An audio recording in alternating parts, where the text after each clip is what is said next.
ஐயா, குருவை அடைஞ்ச பிறகு எல்லாம் நாம ஒரு ஒரு பரிணாம வளர்ச்சியில் உயர்வு அடைஞ்சு போயிட்டே இருக்கோம். திடீர்னு ஒரு வீழ்ச்சி எல்லாருக்கும் வருது. இந்த சம்பவம் எதை வச்சு நான் சொல்றேன்னா, முருகேஷ்ஜி இதே அந்த வீழ்ச்சியோடைய சுவாமியை பார்க்க சன்னித்தர் வீட்டுக்கு வந்திருக்காரு. எல்லாத்துக்கும் நீங்க தானே காரணம், நான் மேல உயர்ந்தனே போனேன், என்னோட வீழ்ச்சிக்கு நீங்க தானே காரணம்னு சொல்லி அழுதுருக்காரு. இது எல்லாருக்கும் நடக்கிறதுக்கு சாத்தியமா? இல்லை நம்ம குரு அடையும் போது மேல மேல உயர்ந்து போயினே இருப்போமா? இல்லை சறுக்கல்கள் இருக்குமா? இல்லை வீழ்ச்சிகள் இருக்குமா? இல்லை அதுவும் அவருடைய அருளா? அதை பத்தி கொஞ்சம் சொல்லுங்க. வீழ்ச்சிகள் கண்டிப்பாக இருக்கும். உயர உயர பறக்கும்போது கர்வம் கண்டிப்பாக வந்துடுது. அந்த கர்வம் எப்படி வேலை செய்யுதுன்னா ரொம்ப சட்டிலாக வேலை செய்யும். நான் இவ்வளோ சொல்லிட்டேனே, இவ்வளோ நாமம் சொல்லிட்டேனே, இவ்வளோ பகவான் நினைக்கிறேனே, ஏன் எனக்கு இன்னும் பகவான் அருள் பாலிக்கலை? இது எந்த கேள்வி எதுலேருந்து வருது? கர்வத்திலேருந்து வருது.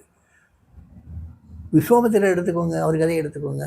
ஒரு ராஜா அவர் எப்படிலாம் இருக்கணும்னு ஆசைப்படுறார். தவம் இருக்கார், கடுமையான தவம் இருக்கிறார்.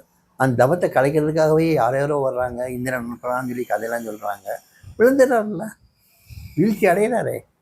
அவர் அந்த ஸ்டேட்லேருந்து வீழ்ச்சி அடைகிறார். வீழ்ச்சி அடைகிறதுக்கு காரணம் இந்திரனுங்கிறாங்க, இன்னும் யாரோ பேரெல்லாம் சொல்கிறாங்க. ஆனால் வீழ்ச்சி அடைஞ்சது உண்மை இல்லை. அந்த வீழ்ச்சியை அடைஞ்சதுக்கப்புறம் அவருடைய வேகம் எப்படி கூடுது? அந்த வேகம் கூடி கடைசியில் வசிஷ்ட வாயாலேயே பிரம்மரிஷிங்கிற பட்டத்தை வாங்கிக்கிறார்ல.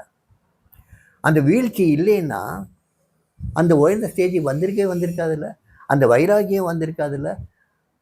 மேற்கொண்டு எதெல்லாம் நம்ம வீழ்ச்சிக்கு காரணமாக ஆகுங்கிறது நமக்கு விவரமே தெரிஞ்சிருக்காதுல்ல. ஒரு சின்ன 16 வயசு பிள்ளை கூட நம்ம வீழ்ச்சிக்கு காரணம் ஆயிடுவான்னு நம்ம என்னைக்காவது நினச்சி பார்த்துருப்போமா? நினச்சி பார்த்துருக்க மாட்டோமே. ஒரு சின்ன வஸ்து, ஒரு சின்ன ஒரு பொருள், அது கூட நம்ம வீழ்ச்சிக்கு காரணமாயிருங்கிறது நம்ம நினச்சி பார்த்துருக்க மாட்டோம்ல. அது வரைக்கும் ஆசையே படாத நம்ம ஒரு சின்ன பொருள் தின்பண்டம், அது கூட யாருக்கு தெரியாமல் எடுத்து நம்ம மட்டும் சாப்பிட்றதுங்கிறது அதெல்லாம் வீழ்ச்சி தானே. அது 4 பேர்கிட்ட பகிர்ந்து சாப்பிட்றதுங்கிறது ஆன்மீக வளர்ச்சிக்கு ஊக்குவிக்கும். தான் மட்டும் நம்ம ருசிக்காக சாப்பிடணும்னு நினைக்கிறது எப்படி? அது நம்ம வீழ்ச்சி தானே. ஸோ வீழ்ச்சிகள் பரிணாமங்கள் பல வகையில் இருக்கும். அது ஆண் பெண் பேதத்திலிருந்து எல்லா பொருட்கள் வரைக்கும் எல்லா வகையிலையும் வீழ்ச்சிக்கு காரணமாக இருக்கும். ஆனால் ஒவ்வொரு வீழ்ச்சிக்கு பின்னாடியும் ஒரு வேதனை வரும். அந்த வேதனையிலிருந்து வரக்கூடிய ஞானம் பிறக்கும். அந்த ஞானத்திலிருந்து உங்கள் குருநாதர் காட்டின பாதை தெரியும்.